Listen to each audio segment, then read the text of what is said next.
System. Abu তালেবেরকে জাহান্নামে দিব, কিন্তু জাহান্নামের আগুন দিয়া তার শরীরের মধ্যে স্পর্শ করাবো না। একটা চিৎকার মেরে বলেন আল্লাহু আকবার। আমি আবু তালেব জাহান্নামে দিব গো, কিন্তু জাহান্নামে আবু তালেবরে দিলেও তার শরীরে আগুন লাগতে দিব না। কারণ আবু তালেব আপনার কলিজা থেকে ভালোবাসতো, এর মধ্যে কোনো ফরমালিন ছিল না। আপনার কলিজা দিয়া ভালোবাসতো, এর মধ্যে কোনো ফরমালিন ছিল না। আবু তালেব আপনি রাত্রের বেলা ঘুমাইলে মহব্বতের খাতিরে আপনারে জড়ায়া দইরা ঘুমাইতো। নিজের সন্তান হযরত আলী রে জড়ায়া দইরা ঘুমায় নাই, আপনি নবীরে জড়ায়া দইরা ঘুমাইতো। আপনি নবীর শরীরের সঙ্গে আবু তালেবের শরীর লেগেছে, আমি আল্লাহ সেই শরীরটা জাহান্নামের আগুন দিয়া জ্বালাবো না। আবু তালেবের শাস্তি হবে, কিন্তু শরীরে লাগবে না। আরে জাহান্নামের ভিতরে জাহান্নামের দুইটা জুতা আবু তালেবরে পড়ায়া দিবে গো। ওই জাহান্নামের জুতার তাপে মাথার মগজগুলি বাতের মতো উঠাইতে থাকবে। আবু তালেব মনে করবে সবচেয়ে বড় শাস্তি আবু তালেবরে দিছে, অথচ এর থেকে নিচু শাস্তি আর জাহান্নামের ভিতরে নাই। যুবক ভাইরা আমার, নবীরে ভালোবাসতে হবে, জানের চেয়ে বেশি হাদিস দ্বারাই প্রমাণ, কিন্তু মুখে মুখে আবু তালেবের মতো স্লোগান দিলে হবে। উমরের মতো বাস্তবে দেখায়া দিতে হবে, আবু বকরের মতো বাস্তবে দেখায়া দিতে হবে। আবু বকর ভালোবাসছে, আবু তালেব ভালোবাসছে। আবু বকর ভালোবাসা জান্নাতের সবচেয়ে উচ্চ মাকামটা পেয়েছে, আর আবু তালেব ভালোবাসা জাহান্নামের ভিতরে গেছে। আবু তালেব বলেন, বাতিজারে আমি তোমারে ভালো করে চিনি, ও বাতিজা আমি তোমারে মহব্বত করি, জানের চেয়েও বেশি ভালোবাসি, আমার কলিজার থেকে তোমারে মহব্বত করি রে বাতিজা। তোমার ব্যাপারে নতুন কইরা আমারে ওয়াজ করা লাগবে না। আরে বাতিজা, তোমার ব্যাপারে নতুন কইরা ওয়াজ করা লাগবে না গো, কারণ তুমি যে সমস্ত নবী কুলের সম্রাট, তুমি যে নবীদের নবী, রাসূলদের রাসূল, এটা আমি তোমার চাচা আবু তালেব ভালো করে জানি। আরে যুবক ভাইরা আমার, শেষ প্রান্তে শুধু আপনাদেরকে বলতে চাই, আবু তালেব জানতো নি, জোরে কয় না।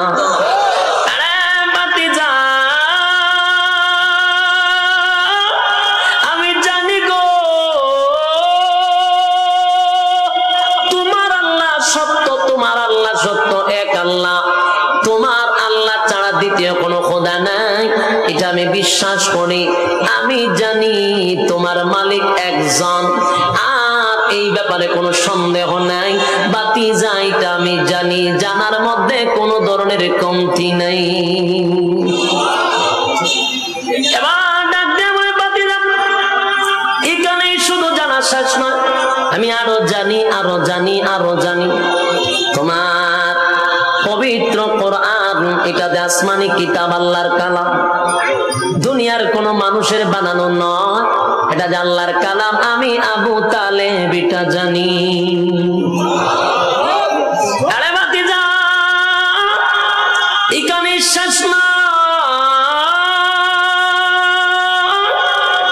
তোমার কালেমা পড়লে, তোমার কালেমা পড়লে আমি চিরস্থায়ী জান্নাতে যাব, সেটাও তো আমি জানি। এখানেই শেষ নয়, তোমার কালেমা না পড়লে চিরস্থায়ী জাহান্নামে যাব, তোমার কালেমা পড়লে চিরস্থায়ী জান্নাতে যাব, সেটাও জানি। আরে যুবক ভাই, বলুন না আবু তালেবের জানার কিছু বাকি ছিল? কথা হয় না, না আবু তালেবের জানার কিছু বাকি ছিল না। আবু তালেব সব জানতো, সব জানতো। জানার পরেও আবু তালেব রাসূলকে বলে, বাতিজারে তোমারে কলিজার থেকে ভালোবাসি, তোমারে আমি মহব্বত করি, সবচেয়ে বেশি ভালোবাসি, কিন্তু তোমার কালেমা আমি পড়তে পারবো না, বাপ দাদার ধর্মের মধ্যে সুনকালি মারতে পারবো না। আর আমি যদি মারা যাই, ওই দেখ আবু জাহিল আবু লাহাব বসা, সারাটা জীবন আমারে মানুষ মিথ্যা অপবাদ দিবে। বাপ দাদার ধর্মের মধ্যে সুনকালি মারছি, বাতিজার ধর্ম গ্রহণ কইরা মরছি, সেই অপবাদ আমি বরদাস্ত করতে পারবো না। এই জন্য জেনে শুনে জাহান্নামটাই বেছে নিলাম। নাউজুবিল্লাহ কি মাহফিলের পড়ে? আরে যুবক ভাইরা, ভালো করে খেয়াল রাখবেন, আলোচ্য বিষয়ে বলেছিলাম হেদায়েত কে দেয়? আরো জোরে। জানার কোনো বাকি ছিল না, আবু জাহিলার জানার বাকি ছিল না। ওই আবু লাহাবও অনেক কিছু জানতো। আবু লাহাব জানতো যেদিন আল্লাহর হাবিব দুনিয়াতে পদার্পণ করেছিল, আবু লাহাব তার বান্দি আজাদ করে দিছিল। নবী যে নবী হবেন এটা আবু লাহাব বুঝতো, কিন্তু মানতো না। আবু লাহাব জানতো, মানতো না। আবু লাহাব যদি ভালো নবীরে না পাইতো, আবু লাহাবের দুইটা ছেলে নবীর দুইটা মেয়ের দিয়া বিয়া করাইছে। এই ঘটনা শুনছে? নবীর দুইটা মেয়ে আবু লাহাবের দুই ছেলের কাছে বিয়া দিছিল। ভালো সম্পর্ক ছিল, চাচাও সম্পর্ক ছিল, বিয়াও ছিল। সম্পর্ক ভালো ছিল, কিন্তু স্বার্থের জন্য, চেয়ারের জন্য, ক্ষমতার জন্য জানার পরেও মানছে না। আবু তালেব বলেন, বাতিজা মহব্বত করি, কালেমা পড়তে পারবো না। আল্লাহর নবী এই কথা শোনার সাথে সাথে চোখ দিয়া পানি ছেড়া দিছে। আমার নবীর চোখ দিয়া পানি পড়ে, কান্দে। নবীজি কান্না শুরু করে দিয়েছে। নবীজি কান্দে, আরে প্রাণের চাচা,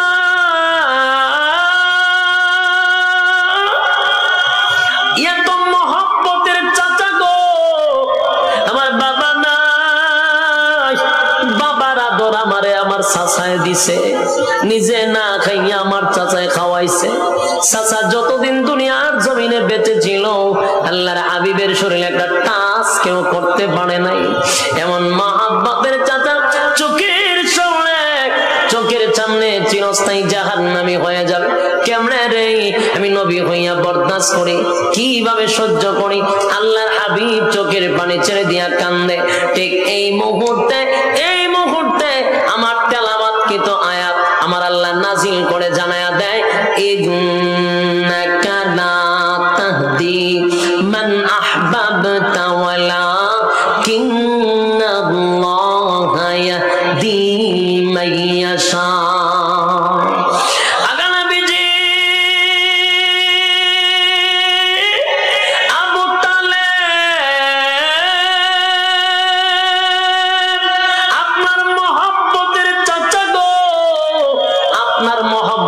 চাচা, মহব্বতের চাচা, কলিজার টুকরা চাচা, কিন্তু আপনার মহব্বতের চাচা হতে পারে গো নবী, কিন্তু আপনি চাইলেই আপনার চাচারে হেদায়েত দিতে পারেন না। হেদায়েত কার হাতে? আল্লাহ বলেন, নবী গো মহব্বতের হতে পারে। এই জন্য ভাববেন না আপনি হেদায়েত দিতে পারবেন, কারণ আমি আল্লাহ আপনার হাতে হেদায়েতের চাবি দেই নাই। নবীজি যত পয়গম্বর নবী রাসূল দুনিয়াতে পাঠাইছি, কাউরে হেদায়েতের মালিক বানায়া পাঠাইছি না। প্রত্যেক নবীরে পাঠাইছি হেদায়েতের রাস্তাটা দেখায়া দেওয়ার জন্য। নবীরা কি হেদায়েত দেওয়ার জন্য পাঠাইছে না রাস্তা দেখাবেন? আরে রাস্তা দেখানোর জন্য পাঠাইছি। আপনি কানলেও কাম হবে না, তাই আপনি কান্দেন না। আবু তালেব রে আমি হেদায়েত দিব না, কারণ হেদায়েতের মালিক আমি। আপনার কাজ হলো ওয়াজ করা, আপনি ওয়াজ করছেন, আপনি রাস্তা দেখায়া দিছেন। সিদ্ধান্ত আমি আল্লাহর, হেদায়েত দিব কি দিব না এটা আমি আল্লাহর একক সিদ্ধান্ত। দেখার সিদ্ধান্ত আমি আল্লাহর একক সিদ্ধান্ত। হেদায়েত দিব কি দিব না আমি আল্লাহর একক সিদ্ধান্ত। তবে আমি আল্লাহর সিদ্ধান্ত হলো গো আবু তালেব রে হেদায়েত দিব না। যুবক ভাইরা আমার, লেগে যায়। আল্লাহর নবী আবু তালেব ভালোবাসতো রে নিজের জীবনের চেয়েও বেশি, এটার মধ্যে সন্দেহ ছিল না। কলিজার থেকে ভালোবাসতো। এত ভালোবাসা লইয়া জাহান্নামে কেন গেল? তার একটা কারণ ছিল, আবু তালেব ভালোবাসতো ঠিক, মহব্বত করতো ঠিক, সব ঠিক ছিল, কিন্তু ছিল না রাসূলের অনুসরণ। কি ছিল না? অনুসরণ ছিল না, অনুকরণ ছিল না। রাসূলের আতাত করতো না, শুধু ভালোবাসার স্লোগান দিত। আবু তালেব নাই, কিন্তু আবু তালেবের ছেলেপেলা কিয়ামত পর্যন্ত থাকবে। আবু তালেবের মতো মুখে মুখে স্লোগান দিবে, নবীরে ভালোবাসি ভালোবাসি ভালোবাসি স্লোগান দিবে। আবার দেখবেন রাসূলের পাপ থেকে মাথা পর্যন্ত রাসূলের সুন্নত পাওয়া যায় না, রাসূলের তরিকা পাওয়া যায় না, কিন্তু মুখে মুখে স্লোগান দিবে কলিজার থেকে বেশি ভালোবাসি। কথা হয় না? আবু তালেব রাসূলের কলিজা দিয়ে ভালোবাসতো, আর আবু তালেবের উত্তরসূরিরাও রাসূলকে ভালোবাসে, এর সন্দেহ নাই। কিন্তু আবু তালেবের যেমন অনুসরণ ছিল না, এদেরও অনুসরণ নাই। আবু তালেব ভালোবাসা গেছে জাহান্নামে, এরাও ভালোবাসা দেব জাহান্নামে। আবু জাহেল রাসূলের ব্যাপারে সব জানতো, জানার পরেও বিরোধিতা করত। খলিফাতুল মুসলিমিন উমর রাসূলের বিরোধিতা করত। দুজনের মাঝখানে উল্লেখযোগ্য বেশ কম ছিল। আবু জাহিল্লা জান্না শুন্না করত, উমর রাসূলের ব্যাপারে কিছুই জানতো না। তারা যেইভাবে বলতো উমর সেইভাবে লাফাইতো। যেদিন উমর সর্বপ্রথম কোরআন শুনছে, সেদিন উমর মানার চেষ্টা করছে, বুঝার চেষ্টা করছে, আল্লাহ হেদায়েত ডাইলা দিছে। আবু জাহেল বুঝার চেষ্টাটুকু করে নাই, ভালো করে শুনছে, শোনার পরে মনের ভিতরে আসছে এটা সত্য, কিন্তু মানার চেষ্টাও করে নাই, আল্লাহ তার কপালের মধ্যে মোহর মাইরা দিছে। শেষ কথাটা এটাই, বর্তমান সমাজে যারা সুদ খায়, সুদ খাওয়া হারাম আমরা জানিনি, কথা বলে, ঘুষ খাওয়া হারাম জানিনি, জেনা ব্যভিচার করা হারাম জানিনি, যারা টেন্ডারবাজি সাদাবাজি করে দুর্নীতি করে করা যায় হারাম জানিনি, মিথ্যা কথা বলা হারাম জানিনি। জানার পরেও যারা সুদ খায়, জানার পরেও যারা ঘুষ খায়, জানার পরেও যারা সুদে ঘুষে লিপ্ত হয়, জেনা ব্যভিচারে লিপ্ত হয়, দুর্নীতিতে লিপ্ত হয়, বুঝবেন এরা আর আবু জাহেলের মধ্যে কোনো পার্থক্য নাই। জানে আবু জাহেল রাসূলের সব ওয়াজ জানতো, মানতো না, এখনো তারা মানে না। আবু জাহেল মানতো না, আবু লাহাব সব জানতো কিন্তু মানতো না। এখনো ওয়াজ আমরা অনেকেই জানি কিন্তু মানি না। মানার কাজ ছিল না আবু জাহিল্লা, আবু লাহাব। এখনো যারা মানে না, সব সিটারের জায়গা হবে একটার ভিতরে। কথা বুঝতেছেন? আসেন, আবু তালেবের বিষয়টা ভিন্ন। আবু তালেবের বিষয়টা, আবু তালেব বাটপারি করছে না, সিটারি করছে না, খালি মানে নাই, কিন্তু মহব্বত করছে কলিজার থেকে 100%। এই জন্য আল্লাহ বলেন, আবু তালেব রে আমি জাহান্নামের ভিতরে ঢোকাবো, তবে ভিন্ন সিস্টেম। আবু তালেবেরকে জাহান্নামে দিব, কিন্তু জাহান্নামের আগুন দিয়া তার শরীরের মধ্যে স্পর্শ করাবো না। একটা চিৎকার মেরে বলেন আল্লাহু আকবার। আমি আবু তালেব জাহান্নামে দিব গো, কিন্তু জাহান্নামে আবু তালেব রে দিলেও তার শরীরে আগুন লাগতে দিব না। কারণ আবু তালেব আপনারে কলিজা থেকে ভালোবাসতো, এর মধ্যে কোনো ফরমালিন ছিল না। আপনারে কলিজা দিয়া ভালোবাসতো, এর মধ্যে কোনো ফরমালিন ছিল না। আবু তালেব আপনি রাত্রের বেলা ঘুমাইলে মহব্বতের খাতিরে আপনারে জড়ায়া দইরা ঘুমাইতো। নিজের সন্তান হযরত আলী রে জড়ায়া দইরা ঘুমায় নাই, আপনি নবীরে জড়ায়া দইরা ঘুমাইতো। আপনি নবীর শরীরের সঙ্গে আবু তালেবের শরীর লেগেছে, আমি আল্লাহ সেই শরীরটা জাহান্নামের আগুন দিয়া জ্বালাবো না। আবু তালেবের শাস্তি হবে, কিন্তু শরীরে লাগবে না। আরে জাহান্নামের ভিতরে জাহান্নামের দুইটা জোতা আবু তালেব রে পড়ায়া দিবে গো। ওই জাহান্নামের জোতার তাপে মাথার মগজ গুলি বাতের মতো উঠাইতে থাকবে। আবু তালেব মনে করবে সবচেয়ে বড় শাস্তি আবু তালেবরে দিছে, অথচ এর থেকে নিচু শাস্তি আর জাহান্নামের ভিতরে নাই। যুবক ভাইরা আমার, নবীর ভালোবাসতে হবে জানের চেয়ে বেশি হাদিস দ্বারাই প্রমাণ, কিন্তু মুখে মুখে আবু তালেবের মতো স্লোগান দিলে হবে? উমরের মতো বাস্তবে দেখায়া দিতে হবে, আবু বকরের মতো বাস্তবে দেখায়া দিতে হবে। আবু বকর ভালোবাসছে, আবু তালেব ভালোবাসছে। আবু বকর ভালোবাসা জান্নাতের সবচেয়ে উচ্চ মাকামটা পেয়েছে, আর আবু তালেব ভালোবাসা জাহান্নামের ভিতরে গেছে। তার কারণ হলো ভালোবাসলেই হবে না, ভালোবাসার সঙ্গে অনুসরণ অনুকরণ করতে হবে। এটা বুঝেন না? আমি বুঝাই দিই। মনে করেন এখানে অনেক শ্রোতা আমারে খুব মহব্বত করে, মনে করেন মহব্বত করে, একেবারে পাগল, হুজুর আপনার লেগে জান দিলাম, পাগলই যায় মানুষ। আচ্ছা ভালো কথা, এখন আমার কাছে আইছে হাদিয়া তো ভালো, হুজুর ভালোবাসি নেন, এটা খান হেটা খান, ভালো কথা। কিন্তু আমি তাকায়া দিই এর মাথার টুপি নাই, দাড়ি নাই, পাঞ্জাবি নাই, শর্ট প্যান্ট। বলুন ভালোবাসা আসেনি? জি না বলে ভালোবাসা আছে, ভালোবাসা পুরো ভিতরটা ভর্তি, কিন্তু অনুসরণ নাই। যেরকম ভালোবাসা আছে, অনুসরণ নাই। ভালোবাসা আছে কি নাই? তাহলে এরকম ভালোবাসা একজন আরেকজনে বাসতে পারে। হিন্দু ছেলে হিন্দু মুসলমানের মেয়েরে ভালোবাসে, মুসলমান ছেলে হিন্দু মেয়েরও ভালোবাসে, বন্ধু বন্ধুরে ভালোবাসে। হিন্দু ছেলে আরেক হিন্দু ছেলেরে মহব্বত করে, বন্ধুত্ব ভালোবাসা। শুধু ভালোবাসা দিয়ে নবীরে জান্নাত পাওয়া যাবে না, কারণ ভালোবাসা একটা সাবজেক্ট, অনুসরণ আরেকটা সাবজেক্ট। এই জন্য ভালোবাসার সঙ্গে লাগবে কি? অনুসরণ অনুকরণ লাগবে। শুধু ভালোবাসা দিয়ে জান্নাত তালাশ করলে আবু তালেবের মতো হবে, কথা বুঝতেছেন? আর যদি ভালোবাসার সঙ্গে অনুসরণ অনুকরণ করেন তাহলে আবু বকরের মতো হবে। কোনটা সিদ্ধান্ত নিবেন? আমরা আবু বকরের মতো ভালোবাসবো, যেটার সঙ্গে ভালোবাসাও আছে, অনুসরণও আছে।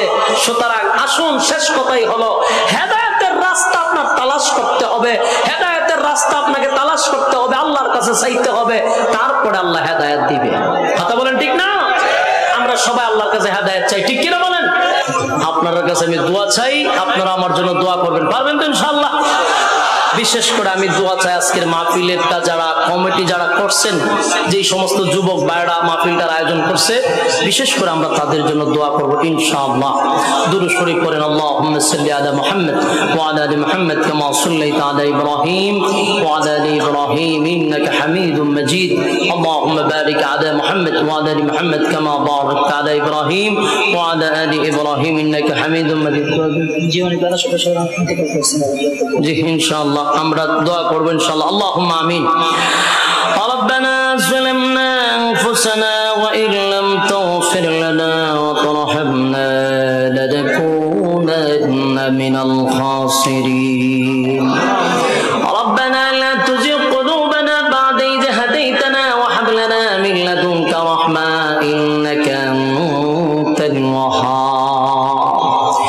إن صلاتي ونسكي ومحياي ومماتي لله رب العالمين لا شريك له وبذلك أمرت وأنا أول المسلمين. اللهم بارك لنا في رجب وشعبان وبلغنا رمضان. اللهم بارك لنا في رجب وشعبان وبلغنا رمضان. رب العالمين আমরা যারা হাত বাড়াইলাম গভীর রাত তোমার কতগুলি মায়ের বান্দাদেরকে লইয়া আল্লাহ আমি হাত বাড়াইছি, যেই সময় মানুষ তার স্ত্রী পুত্র লইয়া ঘুমায়া যায়, বনের পশু পাখিরা ঘুমায়া যায়, আল্লাহ ঠিক সেই সময় নজুলের রহমতের সময়, দোয়া কবুলের সময় আমি মুসাফির হালতে তোমার কতগুলি মায়ের বান্দাদেরকে নিয়ে হাত বাড়াইছি। সাদা সাদা দাড়িওয়ালা মুরব্বিরা হাত বাড়াইছে, হাজী সাহেবরা হাত বাড়াইছে, মাবুদ গো, এই মজলিসে কত আলেম ওলামারা হাত বাড়াইছে, তালবে ইলমরা হাত বাড়াইছে, রব্বুল আলামিন তরুণ যুবক ভাইরা হাত বাড়াইছে, পর্দার আলের মা বোনেরাও হাত বাড়াইছে। আমি গুনাহগার, নাগান্দা, নাফরমান, নালায়েক, অযোগ্য। আল্লাহ তোমার কতগুলি মহব্বতের বান্দাদের মাঝখানে হাতটা বাড়ায়া দিলাম, মেহেরবানি করে গো জীবনের সগীরা কবিরা, ইচ্ছা অনিচ্ছা, দেখাইয়া না দেখাইয়া জীবনের সমস্ত গুনাহগুলি আপনি মাফ করে দেন। আল্লাহ তাআলা আমাদের পক্ষ থেকে লাখ কোটি দরুদ আর সালাম সোনার মদিনাতুল মুনাওয়ারা আপনি পৌঁছায়া দেন আল্লাহ। আল্লাহ তাআলা আমরা যারা হাত বাড়াইলাম, এই মজলিসের মধ্যে অনেক মানুষের আম্মা নাই, আব্বা নাই, দাদা নাই, দাদি নাই, নানা নাই, নানি নাই, শ্বশুর নাই, শাশুড়ি নাই, আত্মীয় স্বজন, ভাই বেরাদার, পাড়াপড়শি, হকদার, দাবিদার, মায়ার মানুষ, মহব্বতের মানুষ অন্ধকার কবরে চলে গেছে রে আল্লাহ। জানি না কোন অবস্থায় কোন হালতে আছে, মেহেরবানি করে গো আজকের সওয়াবের হাদিয়া আব্বা আম্মার কবরে পৌঁছায়া দেন আল্লাহ। আমাদের দাদা দাদির কবরে পৌঁছায়া দেন, নানা নানির কবরে পৌঁছায়া দেন, মহব্বতের মানুষের কবরে পৌঁছায়া দেন আল্লাহ। আমরা যারা হাত বাড়াইলাম, আমাদের মধ্যে অনেক মানুষ সেখানে আছে যারা দরখাস্ত করছে, বিশেষ করে এই সদস্যদের মধ্যে অনেকে এই পৃথিবী ছেড়ে অন্ধকার কবরে চলে গেছে আল্লাহ। এই মজলিসে যারা, এই কমিটির মধ্যে অনেক মানুষ অসুস্থ থাকতে পারে, আল্লাহ তুমি সুস্থ করে দাও। যারা মারা গেছে আল্লাহ, বিশেষ করে রুল আমিন সাহেব, উনি দুনিয়ায় নাই আল্লাহ, তারপরে মালিক সাহেব দুনিয়ায় নাই আল্লাহ। এই সমস্ত লোকগুলি দুনিয়া ছেড়ে অন্ধকার কবরে চলে গেছে, জানি না কোন অবস্থায় কোন হালতে আছে। আজকের এই মাহফিল থেকে তাদের পক্ষ থেকে আমরা সবাই তাদের জন্য মাফ চাই আল্লাহ, তুমি মাফ করে দাও, তাদের কবরটায় জান্নাতের বাগান বানায়া দাও রব্বুল আলামিন। গভীর রাত দোয়া কবুলের সময় তোমার কতগুলি মায়ার বান্দা আরামের ঘুম হারাম করে বসে মালিক, স্ত্রী পুত্র অনেকের ঘুমায়া গেছে আল্লাহ। কত মানুষ আরামের বিছানায় ঘুমিয়ে আছে, কিন্তু তোমার মহব্বতের বান্দাগুলি নরমাল বিছানার মধ্যে বসে আছে, দুইটা হাত কুদরতের দিকে বাড়ায়া দিছে আল্লাহ। জাতির শ্রেষ্ঠ সন্তান হযরত উলামায়ে কেরামরা হাতটা বাড়াইছে রব্বুল আলামিন। আমাদের জীবনের সগীরা কবিরা, ইচ্ছা অনিচ্ছা, দেখাইয়া না দেখাইয়া, অঙ্গ প্রত্যঙ্গ তারাই যত গুনাহ করলাম, মেহেরবানি করে গো সমস্ত গুনার উপরে আজকে লজ্জিত হয়ে গেলাম। আমাদের জিন্দেগির গুনাহ তুমি মাফ করে দাও। বাকি জিন্দেগি যতদিন তুমি বাঁচায় রাখবা, ইহদিনাস সিরাতাল মুস্তাকিম, সঠিক সরল রাস্তার উপরে চলার তৌফিক দাও। যেমনে চললে তুমি খুশি, ঠিক ওইভাবে চলার তৌফিক দাও আল্লাহ। চলার পথে শয়তানের ওয়াসওয়াসা থেকে হেফাজত করো, শয়তানের বিভিন্ন চক্রান্ত থেকে হেফাজত করো, ফিতনাত থেকে হেফাজত করো হে রব্বুল আলামিন। আপনার যত মহব্বতের বান্দা আছে আল্লাহ, তাদের সঙ্গে আমাদের নামটাও লেখায় নেন। আমরা আপনার মহব্বতের বান্দা হতে চাই, আমরা আপনার মহব্বতের বান্দা হতে চাই আল্লাহ। আমাদেরকে আপনি মহব্বত করে আপনার মহব্বতের বান্দা হিসেবে ঘোষণা করে দেন রব্বুল আলামিন। দুনিয়ার সমস্ত ফিতনা ফাসাদ থেকে আমাদেরকে হেফাজত করেন আল্লাহ। বিশেষ করে আজকের এই মাহফিলটা যারা করছে, টাকা দিয়া, পয়সা দিয়া, বুদ্ধি দিয়া, শ্রম দিয়া, অক্লান্ত পরিশ্রম করে এই জান্নাতি বাগান তারা সাজাইছে আল্লাহ। রাত দিন অক্লান্ত পরিশ্রম করছে, ঘুম নাই খানা নাই, তারা মাহফিলটার জন্য কষ্ট করে গেছে যুবক ভাইয়েরা। বিশেষ করে আল্লাহ প্রত্যেকটা যুবকের ব্যবসা বাণিজ্যে বরকত দাও, যুবকগুলার ব্যবসা বাণিজ্যে বরকত বাড়ায়া দাও। এই যুবকগুলার বাচ্চা কাচ্চা যারা আছে আল্লাহ নেক হায়াত দারাজ করে দাও, ঘরের মধ্যে রহমত আর বরকত দান করো রব্বুল আলামিন। আখিরাতের সম্মানী বানায়া দাও। রব্বুল আলামিন শেষ দরখাস্ত হলো, এই এলাকার যত মুর্দাগান কবরে চলে গেছে, আজকের হাদিয়া প্রত্যেক মুর্দাগানের কবরে পৌঁছায়া দাও। এলাকার প্রত্যেকটা মানুষকে দিনদার মুত্তাকি বানায়া দাও। এলাকার প্রত্যেকটা মানুষকে তুমি নামাজি বানায়া দাও। তোমার দ্বীনের সহি বুঝ দান করে দাও। রব্বুল আলামিন শেষ দরখাস্ত হলো, আমরা যারা দুইটা হাত গভীর রজনীতে বাড়ায়া দিছি, আমাদের জীবনে